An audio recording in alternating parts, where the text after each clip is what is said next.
My name is Kendra Julius, a Quality Enhancement Specialist with the Council on Quality and Leadership. So today we're going to talk about people live in integrated environments. If you have your manuals handy, you may want to tune into the correct page, number 42, and it's indicator number 9 in our manuals. We'll reference the book a little bit throughout the webinar today, so it might be good to have those handy. Throughout the webinar, feel free to ask any questions. Tricia will be monitoring that box as well, and so if any of are relevant to any specific slides, we'll talk about them then. Tricia, I'll hand it over to you. Good morning, everyone, or good afternoon, depending on where you are. My name is Tricia Vesper, and as mentioned, I am a Quality Enhancement Specialist with CQL.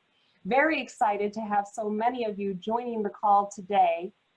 I wanted to start off by sharing some critical pieces of information that are fundamental to all of us at CQL.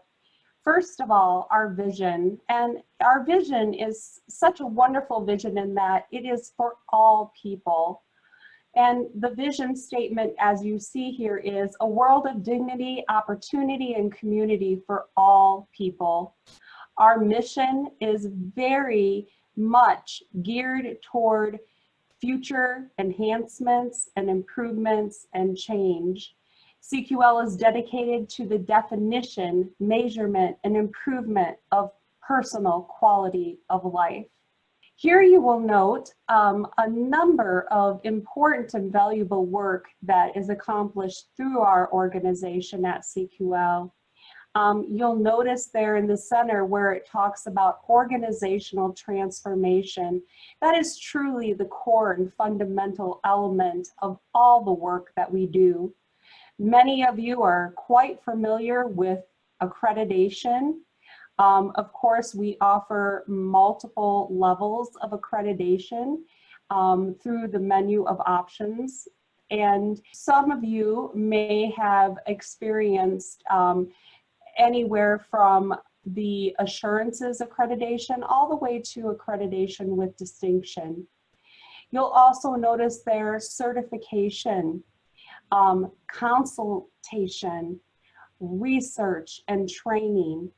One of the things I wanted to highlight for you today, for those of you who have had the opportunity to follow CQL on Facebook, that's a fantastic avenue to see a lot of research elements that are classified through that opportunity.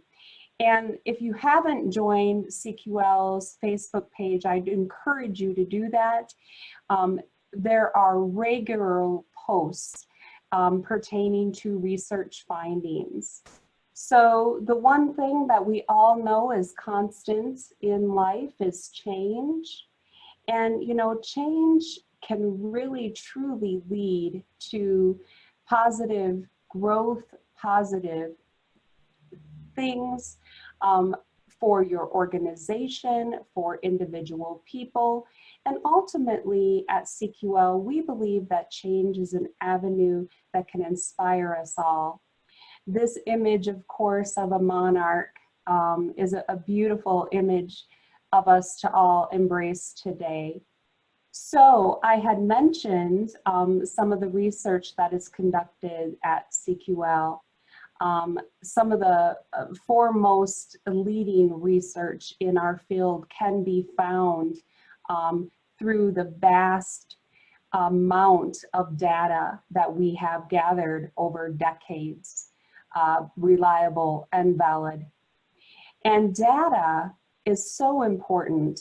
When we have the right information and the right data that we're looking at, and we're really understanding what we're seeing in that data, it can drive us. And CQL believes that data should be a driving factor in all the work that we do. Of course, people are the core of our work. Each individual is unique and special in their own right. And we are truly person-centered and person-focused. Everything that we do at CQL is defined by the people that we work with. And the people themselves actually define things independently for their own. And as everyone here on the call knows, people and supporting people and the quality of life that they have and their wants and their needs is really at the essence of the work that we do. And a big part of the reason we're on the call today is to discuss one of those very specific quality of life outcomes. Here we have a brief history of the personal outcome measures. And you will see, we're not going to read through everything on this slide, but you will see here that this is a rich history that has expanded over the course of several decades. You will see that very early on, as the personal outcome measures were being developed, there was a tremendous amount of research put forth. Thought leaders were brought together, focus groups were held, stakeholders from various avenues were brought together to really take a look at this and examine what fundamental quality of life measures were and should be. A lot of pilot work happened. Initially, the POMS tool was published in the 90s. Some of you, may even remember for a period of time that there were 25 personal outcome measures. And then in 2005, some analysis was conducted, and as a result of that, 21 outcomes were the founding pieces. Those 21 outcome measures are the same 21 outcomes that we use today. Over the course of time, they've been organized differently. Some of you might remember the 21 outcomes being organized as myself, my world, my dreams. And of course, now today, they are organized in 5 categories that we're going to look at here. So you can see my human security as one of them, my community, my relationships, my choices, and my goals. Same 21 outcomes organized into 5 different categories. That really leads us to the conversation of the day, which is people live in integrated environments. And Kendra, I'm going to turn it back over to you. Thank you so much. So as you guys can see, people live in integrated environments as part of the my community factor of the personal outcome measures. So a little overview of what we're going to do today. We're going to start by introducing people live in integrated environments and the webinar series. From there, we'll move on to key concepts specifically related to people live in integrated environments. We'll move next to information gathering, what kinds of things you guys can do to really get good information from the people you're talking to. And then how to use that information to have decision-making that's effective and useful for your organization and useful for the person to help them get the supports they need to have the lives that they want. And then finally, we'll talk about some common misconceptions around people live in integrated environments. And there are a lot, so stay tuned. That's going to be the fun part. So, integrated environments. As we continue to build consistency and reliability with decision-making and data around the personal outcome measures, this is the second of several webinars where we will guide discussion and provide information to that end. We will have other webinars that will focus on additional personal outcome measures. Please continue to visit our website for registration information on those and other webinars that we're also hosting. So, in order to understand what integration really is, we first have to talk about what the definition of integration is. So from Merriam-Webster, integrate means to bring people or groups with particular characteristics or needs into equal participation in or membership of a social group or institution or society. I think it's really important when we're thinking about integration and integrate to think about that equal participation. So what does it mean to participate? That means to take part, and it's a verb. It's something, an action that people are doing. So integration is not just being or existing in different environments, and living in integrated environments is not just the action of existing, but it's actually doing things. It also involves belonging and being included.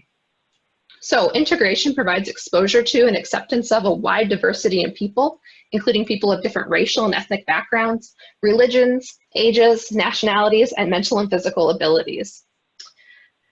When we think about that, it's interesting to think about that in today's context and to think about that in a context of diversity. So diversity is part of integration, but it's not the end-all be-all. Diversity means a range of different things. So it's not just a range of different people, but also of different environments, different places, and different expectations and realized goals in the world. So sometimes diversity and integration are the same for some people, but often they are not. Eventually, integration should lead to greater relationships for people, but relationships are not necessarily the only part of integration as well. And the person doesn't necessarily have to have relationships to have integration present, but it does help. And the reason that is because everyone is at a different place in their life, and we can't own what their outcome is, and we can't own what integration means to any one person. And another really important piece to think about with integration is physical integration is not the same as social integration. So when you think about that, we're often stuck at this place of seeing physical integration. So the person's house is in a typical community, and so we say, yes, that's integration. But does that meet the definition of what integration is, which is being equally participating or having membership of a social group, institution, or a society? So it's really important to keep that in mind as you're going through this. And then when you think about integration in terms of what it means to people, it should be leading to inclusion. So the whole point of people living and spending time in integrated environments is that eventually they'll be included and belong to different groups. So those are all really important things to keep in mind. When we think about integration, there's some key concepts as well. One of those is looking at what environments are people spending time in. It's not just home, it's everywhere. So we want to look at where people are spending their time when they're at home, but also, and who they live with, but also what they do during their day. And if they're working, what does the work look like? What do they do for fun? Whether that's recreation or other kinds of special interest things that they do. Where are they spending their money and shopping and spending time in their community? Again, physical integration is not the same as social integration. So not only do we want to know what's going on and where the person's spending time, but what socially is happening in those places. And then finally, who's participating in those different things that are happening. A place may be not considered integrated if it's limited to people with certain characteristics, even if it's only limited sometimes. So a really good example to think about here is movie nights at local theaters that are a night where it's a discounted night for people with disabilities. That would serve to not provide inclusion for people or be integrated. And so just because the movie theater is a place that's typically integrated, those special events can sometimes serve to exclude or provide no opportunities for inclusion for people.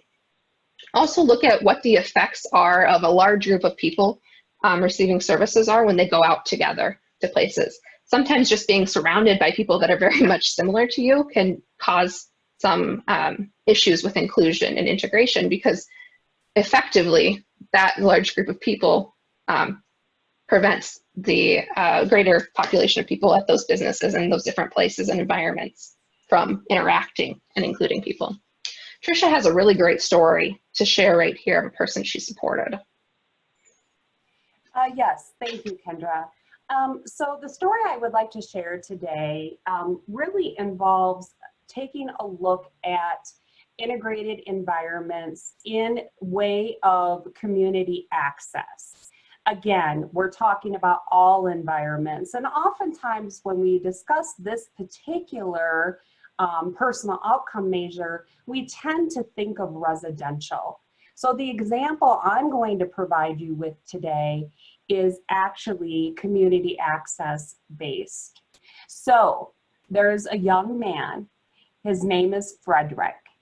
And Frederick has a strong desire to interact with younger adults his age. He's in his early 20s. And also very important to Frederick is his faith. And so his team worked diligently on trying to help carve a path that would fulfill these needs and wants that he had in these areas. They identified on a local college campus a youth group that was faith-based, people his age, and something that he was really intrigued by. So excited about this opportunity, and he started attending these Monday night youth sessions that were all about faith. There was prayer and singing and so forth. And he was so thrilled at this opportunity, so much so that he would talk about it on a regular basis with other friends, family members, people on his team, even myself. Many times he would swing by my office and tell me about some of the discussion that was had the night before at one of the sessions. It was something he was incredibly proud of, and something that he was very actively involved in, if you would say. Well, as time went on, I started to ask, different questions about some of the other members of the group and, other activities that might be taking place. Over time, a whole year had passed that every Monday night he had been participating in this community access opportunity. And after a year, it was discovered that as he was attending these sessions, he was kind of hanging out in the back of the room. So the other members of the group would be at a table, up in the front of the room, participating and interacting together. And he was in the back of the room. So he was present physically, but not interacting socially.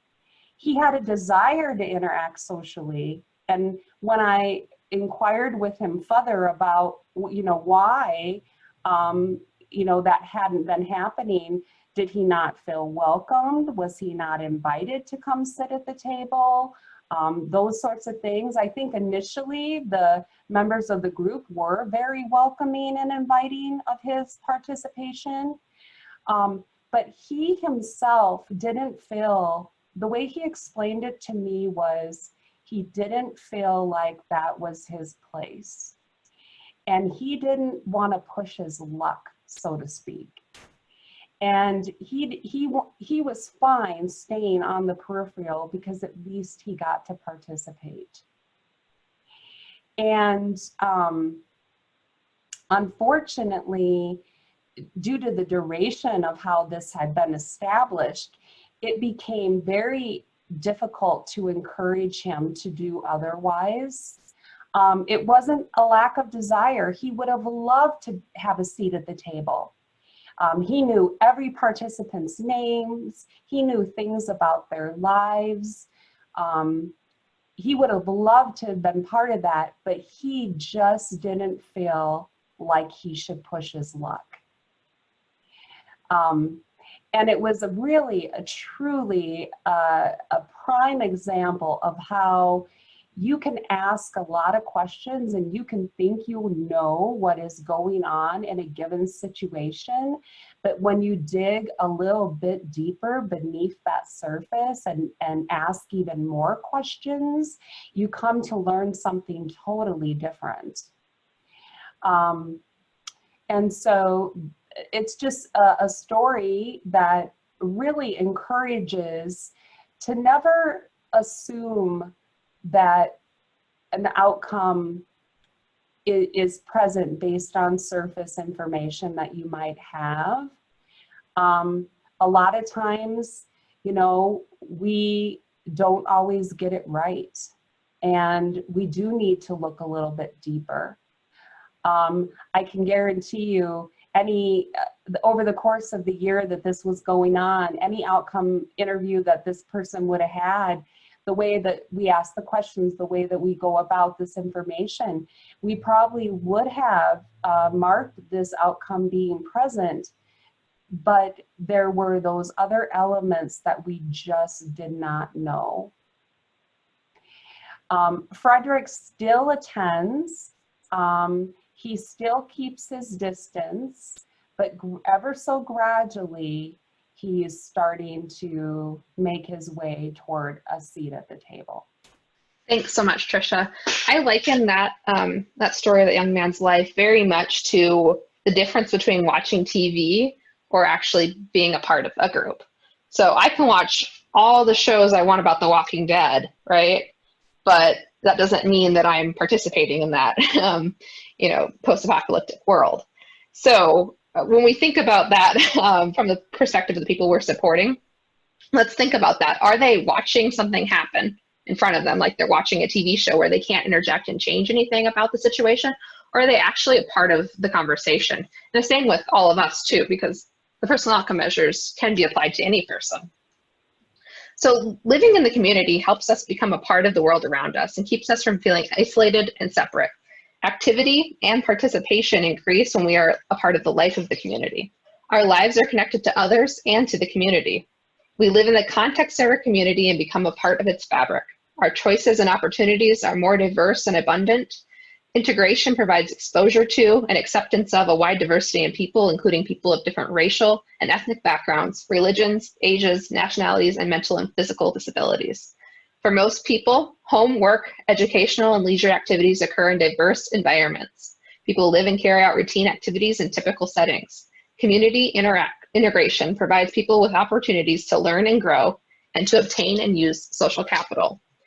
That was the first two paragraphs of the introduction to this outcome in the manual. And when you listen and read about that little section there, you'll notice that there are many other outcomes that kind of come to the surface. If we count them together, we talk about participation in the life of the community. We talk about interacting with others in our community. We talk about all of the choices. We also talk about social roles and social capital. So when you think about integration, it's not just that little piece of what is integration and does the person get to be in diverse settings, but it's all of those other outcomes lumped into it as well. How do those play? I see a lot of people are raising their hands. If you guys want to ask a question, feel free to put that in the question and answer box. Again, we can't unmute you guys. So integration entails a few different key things here. So for a person to make a decision about what integration means to them, they need to be making an informed choice. So if you've been a part of any of our trainings before, you'll recall the 3 E's: education, experience, and exposure. Those are the 3 tenets that all of the personal outcome measures are built upon. So a person needs education about what things are available to them, about how they can do different things. They also need experience in trying new things and doing different things. And they need exposure to their communities and exposure to different options and different settings and different environments and all of those different pieces. Without those 3 E's, you can never have informed choice for a person to make a decision about what these things mean to them. Another important part of integration is diversity. Now, diversity is a very vague word by definition, and that's a good thing because the person gets to define what diversity looks like and means to them. Some people will say that they're too diverse in what they do or in the environments that they go to or in the people they spend time with. Sometimes we shift the wrong way or too far one direction for people. The last personal outcome measure interview I did, the woman told me that she feels like she spends a lot of time with a lot of different people. And if I would have left it at that, I would have said, oh yeah, integration is present, diversity, she's got lots of diversity in her life. She spends lots of time at different places and with different people. But then she went on to tell me that she wanted to spend more time with women that had autism, specifically because she felt like it was important for her to spend time with people that really understood her lived experiences. So diversity for some people could be throttling back what that looks like for them and saying, you know what, I don't want so much diversity. I want people to understand me too and understand me from a firsthand perspective.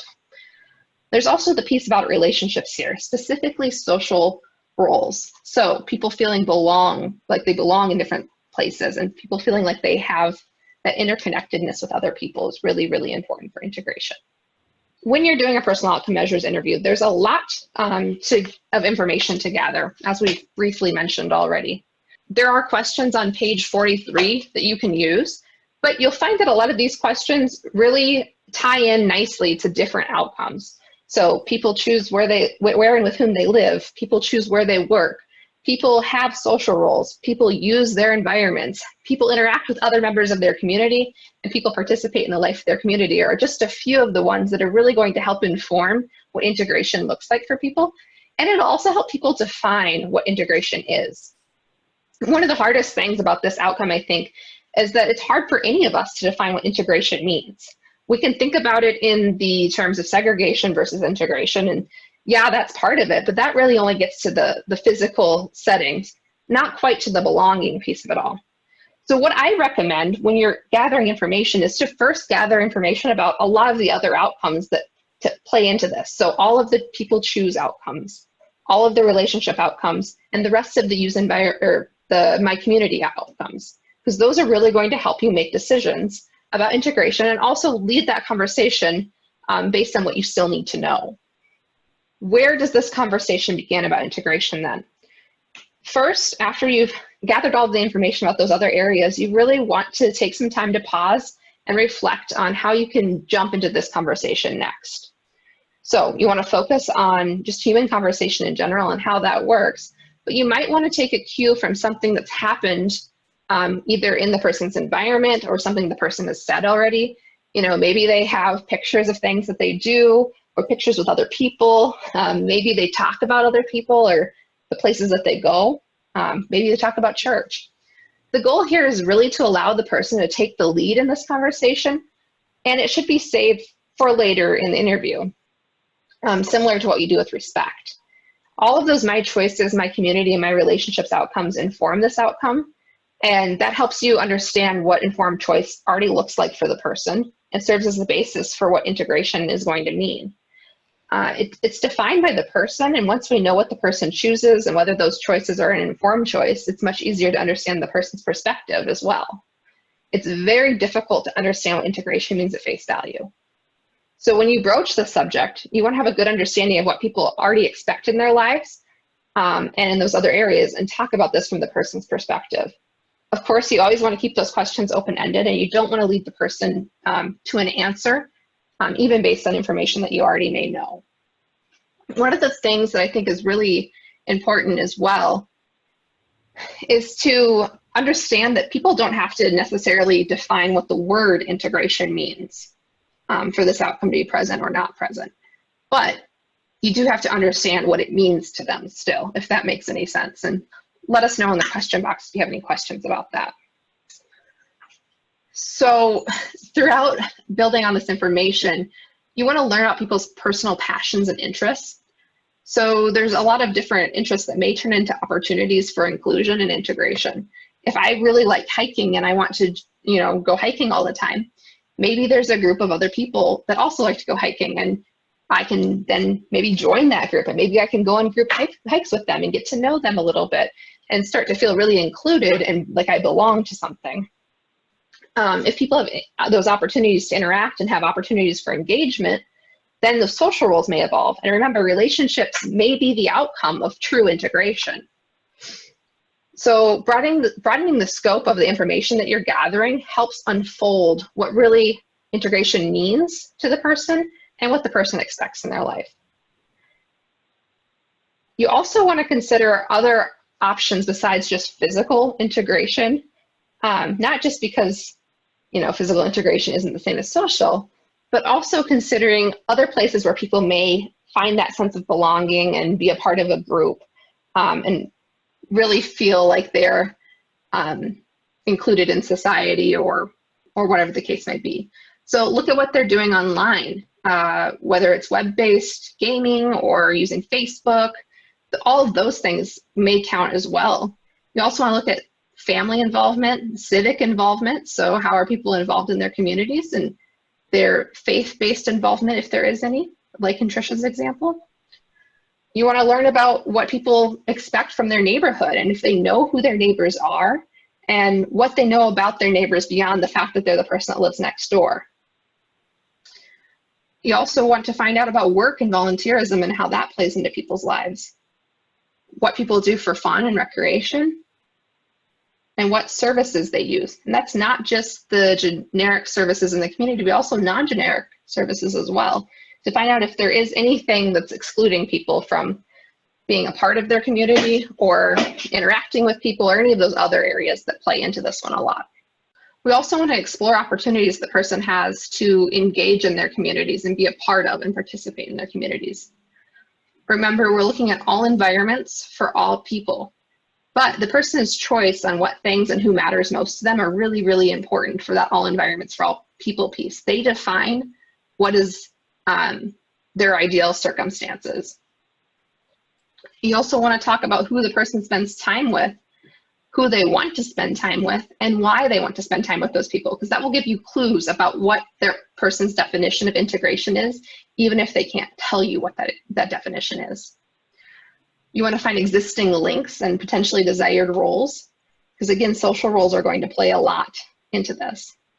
You want to discuss with their team members and their families and whomever else what has been tried and what has been approached and what environments they've had good success with and not so good success with, to really learn about the person's experience and what informed choice pieces they've already had exposure to. You want to ask questions about who and what matters most to people and how often they want to engage with those people and engage in those different environments. So later we're going to talk a little bit more about the person's definition in decision making and to make sure that the circumstances that are currently in the person's life match their definition. The whole point of the information gathering is to dig deeper from different clues or hints that the person may be giving you. You want to learn about what about the person's environments makes them special to the person. You know, why do you choose to shop at Safeway versus Walmart? Is there a particular reason? Is it because the cashiers at Safeway are nicer than the ones at Walmart? Is it because Safeway requires everyone to wear a mask and they don't at Walmart yet? You know, there might be different reasons why people feel that different environments are more appropriate for them to be a part of. You want to ask about how this has been explored with the person. You know, what opportunities and what education, experience, and exposure have they been provided? And you want to continue to focus on the variety based on informed personal choice.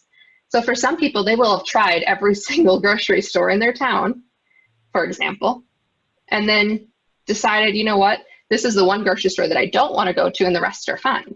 And that might be okay too. And you want to ask open-ended questions. Again, we never ever want to lead someone to an answer or make someone feel like there's a right or a wrong answer during the personal outcome measures interview. So we talked a lot about the 3 E's. So education, experience, and exposure. These are the tenets of most personal outcome measures, and they're there in order to help people make informed choices. For this outcome, of course, we need to know what opportunities the person has had to explore and experience integration and inclusion in order to make sure that they're really making an informed choice about what integration looks like for them. But just knowing what the person has experienced isn't enough necessarily. We also want to know about supports. So have the supporters ask the person about their preferences and desires.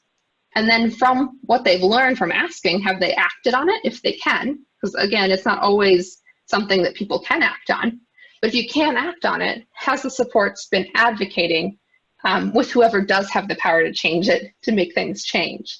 One example here is if the movie theater is, you know, closing its doors to people who don't receive disability services on Thursday nights in order to make it all for people only with disabilities, then are we advocating with the owners of that movie theater to know why that's probably not the best thing to do and why it might be really nice to have it open to everyone and not make it specific or segregated? And that's just one of many examples of things that we can do to advocate when it's beyond our control. Finally, on to decision making. This is where we decide whether personal outcomes and individualized supports are present. It's important that we apply all the evidence that we've collected throughout the information gathering process. To review, there are very important steps in a personal outcome measure interview. First, it's one person at a time. You can't interview a whole group of people. You start with one person and talk to them about their experiences and their lives and their expectations. Next, you want to have an awareness about the important information that the personal outcome measures talks about. So that's the values and the principles and everything we've talked about so far around this outcome and all of the rest of the outcomes and how they play together and interact. And then, just as we just covered, there's the information gathering and discovery piece. This includes all information collected from the person's supporters, the person, the environments, and sometimes written materials if we need to. And then finally, you get to decision making once you have gathered all of that information and you really know that you have enough information to make decisions. This outcome has a series of questions that lead to the decision about whether the outcome and individualized supports are present or not. The decision-making process presents questions in a decision-making matrix for measuring both the outcome and the individualized support for the person. So the outcome is something that the person owns. Only the person can tell you whether or not the outcome is present unless you have some very specific information that shows otherwise, like the lack of the 3 E's. But the support is something that you have control over. If you find that the supports are not present, then as an organization, you have a lot of opportunity to really support people differently, or to ask more questions and then act and advocate on what you've learned. So keep that in mind. We can't change people's outcomes, but we can change what we're doing to support them. So for best results with decision making, use the 4th edition of the Personal Outcome Measures Manual that was published in 2017. If you don't have that, let us know and we'll help you obtain that. Always ask yourself, how do you know? So you want to know, does the person know what integration is, and have they defined what their expectations for integration are? And is the person included, and do they have a sense of belonging? And remember, you do not have to make this decision in order. So this does not have to be the 9th decision that you make. In fact, it really shouldn't be, because you should be saving this for a little bit later, and you should be saving respect for the very end. You want to know what the other outcomes are going to show. So people choose where and with whom they live, people choose where they work, people choose services, people interact with other members of the community, people participate in their community, and people have social roles, because those are going to tell you a lot of information about integration and inclusion for that person's life. So I would recommend not making this decision in order. For the decision makings for the outcome, there's only one question here, but it's a really long and involved question. So 9.1 is, does the person use the same environments used by people without disabilities? And then we go into all the clarification here. So for living, for work, for school, for community. And community involves leisure, shopping, banking, places of worship, and then anything else that we could put under community. So at face value, this sounds like physical integration.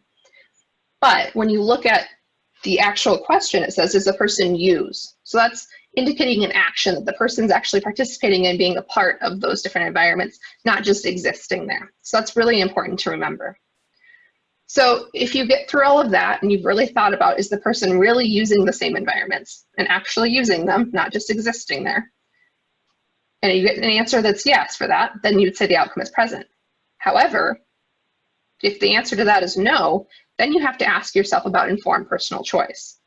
So if the person is not using the same environments used by people with disabilities for all of those different areas all the time, then you need to know, did the person have the education about what that looks like and what it could be? Have they had exposure to those different options for having a truly integrated life?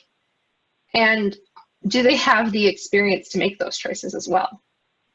And so if it's due to informed personal choice, then the outcome is present. But if the person doesn't have those 3 E's, then the outcome is still no, okay? Does that make sense to everyone?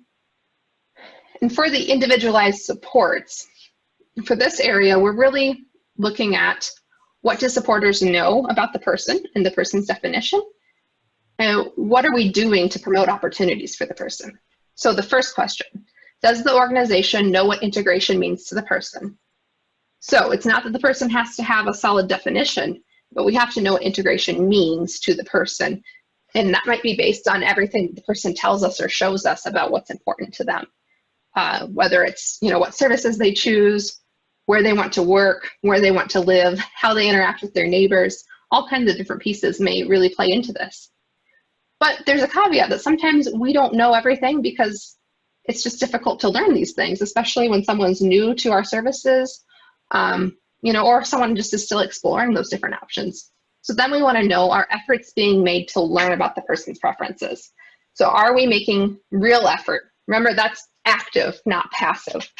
So we're not waiting for the person to ask us what support we can offer them, or we're not waiting for them to ask us to support them in a certain way, and we're not waiting for them to tell us what they want. Rather, we're engaging in an active process that's really asking them questions and learning about them to ensure that this outcome is met per their definition. And then after we can answer that one, yes, we move on to 9B. Do services and supports for the person promote opportunities for integration for living, work, school, and community? Leisure, shopping, banking, places of worship, or other. So in this area, we're really looking at how does our organization structure and systems operate for people? What does it mean for people? There might be a number of different things that may not promote opportunities for integration that you may see that are just part of the organization structure. One of the things that I can think of is that I see very often is when people all use the same bank for their banking needs because it's what the organization has a partnership or relationship with, and it's not really a choice. And the person, may have an opportunity to meet people there, but they don't have the same kind of choice about community options as the rest of us. Really closely examining who's deciding these different opportunities and if we're promoting the person to make informed choices. So based on questions 9.A and 9.B, we can decide whether or not supports are in place, and that would be if everything's fully yes, or it'd be developing plans, aware but no plans, or just plain not in place, depending on where we kind of fall on that spectrum. And that really gives you guys an opportunity to build off of what you know. Okay, so there was a couple of questions that jumped out. The first one is, why isn't the manual arranged in the order that CQL wants the questions asked and answered?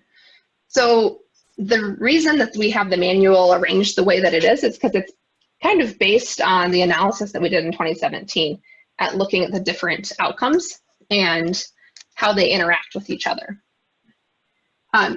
Honestly, you can go through the manual and ask them in a certain order, but it might make for an awkward conversation. You really want to make sure that your conversations with people are as natural as possible, and just understanding what the personal outcome measures is asking is going to be one of the best ways to do that.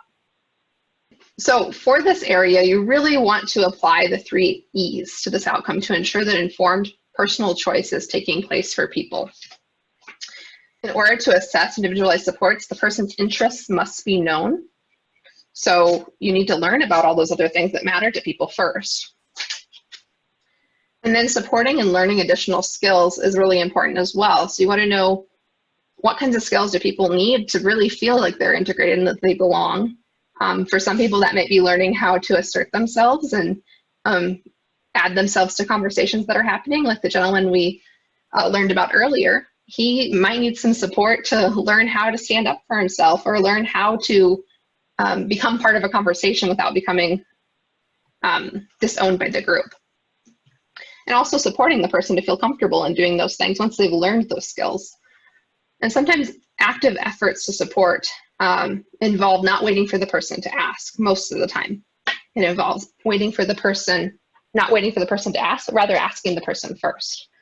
We really want to know if the person needs any additional skills or if they need more options presented to them. So asking frequently and often is going to be really helpful for this one. So with applying decision making, there's a few more things that we really want to think about as we move forward with this one. So there's no magic % of integration. The person defines what this outcome looks like to them. So I know this is something that we've heard a lot from different people, is that, oh, well, the person spent 75% of their time integrated, and then 25% of their time, which is the time that they're at their house with other people receiving services, is not integrated. There isn't a magic percentage because every person's going to define what this looks like for them. As we mentioned earlier, the word diversity is vague. That's defined by the person.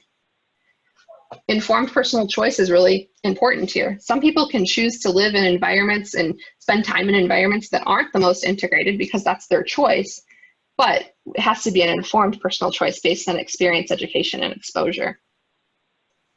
As always, remember that satisfaction is not the absence of complaints. So just because someone says they're happy with how things are doesn't mean that there aren't things they'd want to change. Like with the young man Tricia talked about earlier, he had complaints about how that was going, but he was also satisfied because he was more a part of a group than he'd ever been before. But that doesn't necessarily mean that that's his end all be all, this is perfect. We have to consider all environments, so not just where the person lives or spends their day, but also things they do for fun, recreation, leisure, all of those things, and the services they use. We want to provide expanding supports that are not only robust right now, but that are responsive to what the person's changing situation looks like.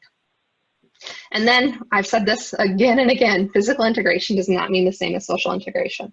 So we always have to keep that in mind, that just because someone's physically apart does not mean that they are socially integrated. And this whole conversation around integration has to do with inclusion. It doesn't have to do with physically existing in a space.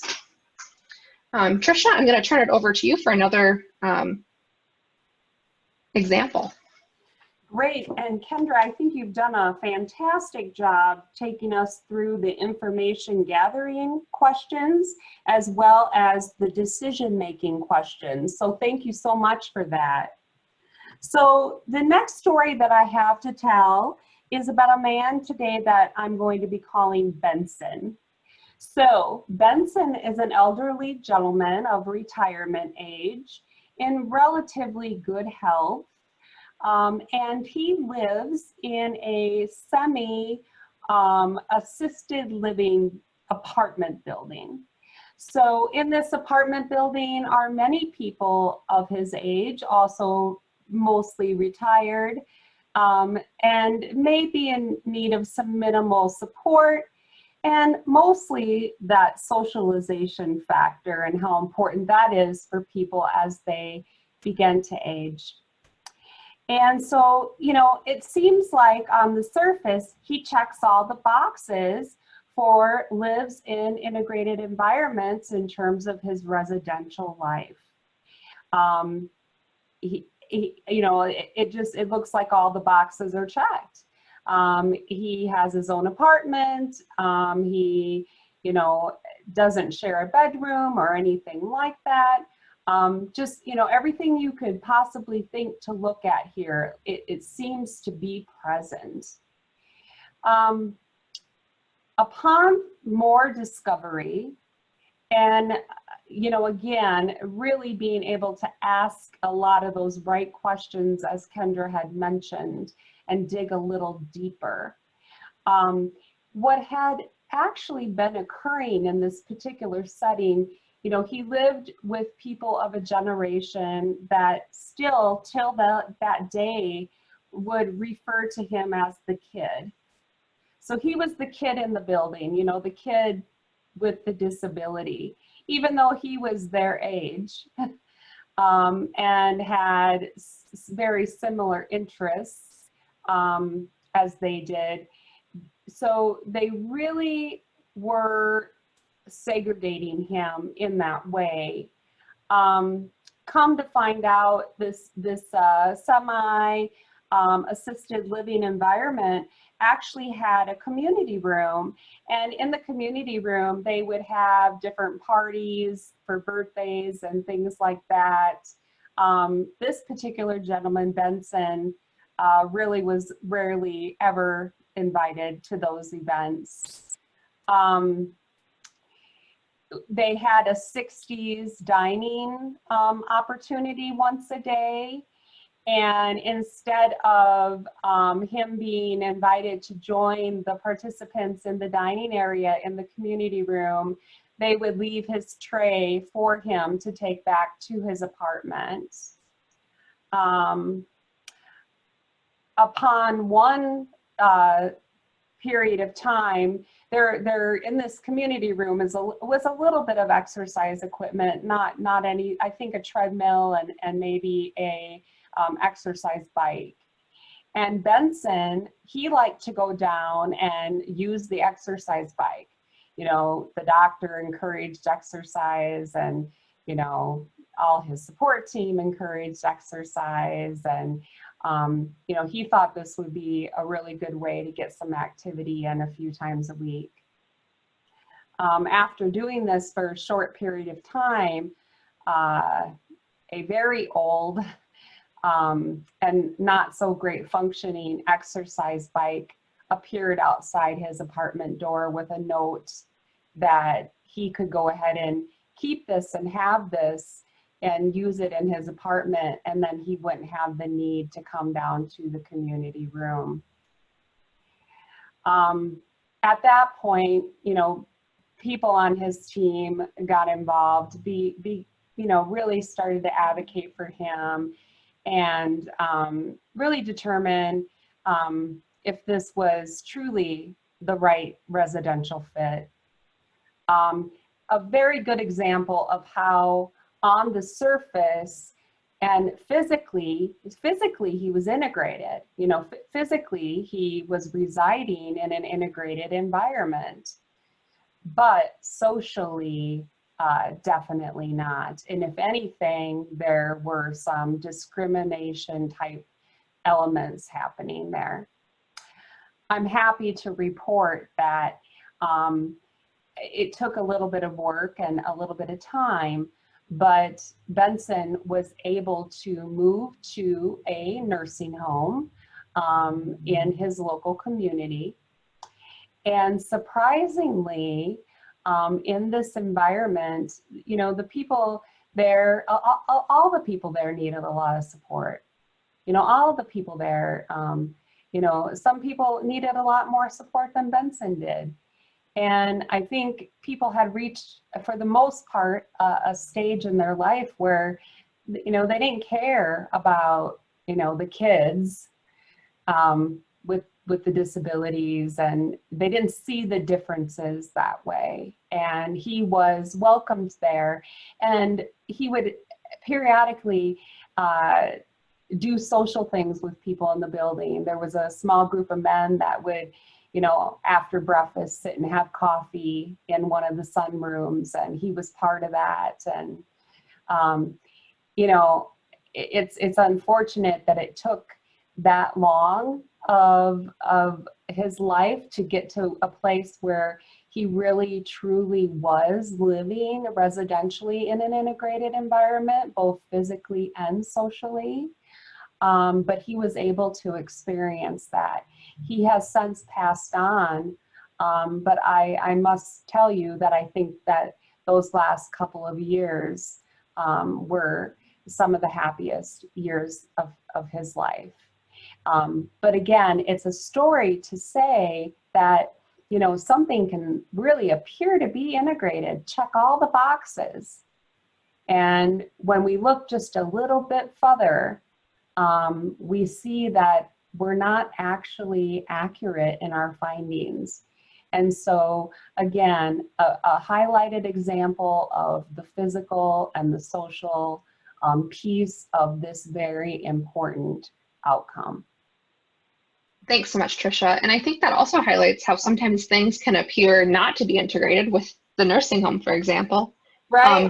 But the person may define that as what integration means to them because of how they're being treated by other people and that sense of belonging. So I think it's really important for us to remember that the person defines what this means, but it has to be an informed choice if they're choosing something less integrated. So keep that in mind as we move forward. We're almost wrapping up here, so we just wanted to go over the common misconceptions again, and these have been talked about at length at numerous parts of the presentation today, so we'll just kind of go over them a little bit quick. Tricia, I'll let you start with the first one.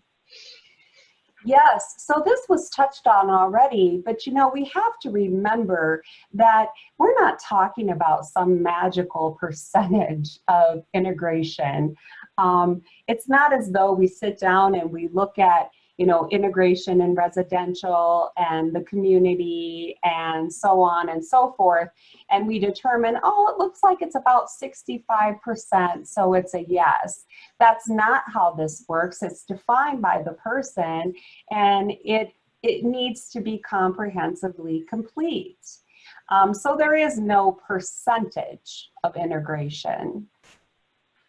Yep, and with that, people can choose a less integrated environment. So, you know, if you're doing it by that percentage method, then you might actually be excluding some people from having the outcome present when they've made informed personal choices to have a less integrated environment for all or part of their day. So really making sure that when people are choosing, that it's an informed choice, but that they have all the options available as well to them. Yes, and again, you know, we've touched on this multiple times, but we need to remember that this is all environments. So again, all people, all environments. We're not looking at just one particular element of integration. And with that, services can't define what integration looks like for any person. This is something that Tricia and I have both run into in a past job where we worked together, where we would try to define what integration looked like within the realm of services, and we really can't do that because each person has a specific expectation for their lives. And we're getting really close to time here, so we'll go kind of quick through the next few. Yes, when generic opportunities are only being utilized by people with disabilities, then integration is not present. Again, we've touched on that. Integration can't be a program, so people can't participate in the integration program for a couple hours a week and call that good enough. And planned segregation does not automatically make for an outcome to be present. So for example, you know, sometimes there'll be a day program that people are attending, and in order for it to be integrated, the program will plan like a weekly activity, like a group of people go and volunteer maybe at the animal shelter. Well, the person didn't necessarily choose that. They may or may not want that. It may or may not be frequently enough for them. But that, you know, that definitely would not necessarily qualify as an integrated environment. But people can also choose to segregate themselves at times, and that doesn't automatically make the outcome not present as long as it's with informed personal choice. And finally, being happy is not the same as informed choice. We are at 2 o'clock, so these are some of the same things that we talked about before. But I'll leave our contact information here, and if you guys have any questions for us, feel free to shoot us an email, and Seth will be sending out all of the PowerPoint in PDF form as well as the recording. So feel free to reach out to us. Thank you, everyone. We hope you have a great rest of your week.